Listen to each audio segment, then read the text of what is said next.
Anthros has come out with a 2.0 version of their chair. I mean, we were already pretty happy with the first version, right? But now with some new changes, the backrest feels a little wider to me, and it has a little bit more of a cradled feeling. I like when I'm kind of cozy in a chair and it feels like it's giving me a little bit of that hugging sensation. So I was already really high on this. I love that pelvic support, how you can really dial it in. Super unique. I can't really think of any other chair that lets you have these two different adjustment points. Takes a little bit to fine tune it to where it's comfortable. Once you get it right, just feels amazing. So I'm going to give this an A.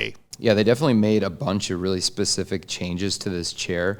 Number one, the seat is actually flatter than it was before, and it has a coccyx cutout in the back. It still has those other cutouts underneath where your sit bones go, so this is one of the most comfortable seats I've ever sat in, to be honest. I love that seat, and they actually made this more of a waterfall front where it was sort of cutting off the circulation to the back of your legs. That's something I didn't like in the previous iteration of the chair. Like Robert had mentioned, they did some changes here to this back pad as well, so both of the back pads actually got bigger overall and a little bit thicker, which kind of makes it feel more like a normal chair instead of having the larger gaps, which made this lower support really feel like it was in your back at all times, and not necessarily great for some people that were more in a bit of slouching or maybe poor sitting postures. I actually was really bullish on this chair with the changes. I still don't love the arm pads as much on them, but they've got an awesome return policy, 60 days now, no hassle returns, free returns, and they have the 12-year warranty. Overall, the chair just got more comfortable, I think. The only thing I wish I would like to see is these arm pads. So I'm easy A on this chair. It's got all the things that you would want, and I've actually been sitting in this now for like the last 6 to probably 8 weeks, so it's been a great chair.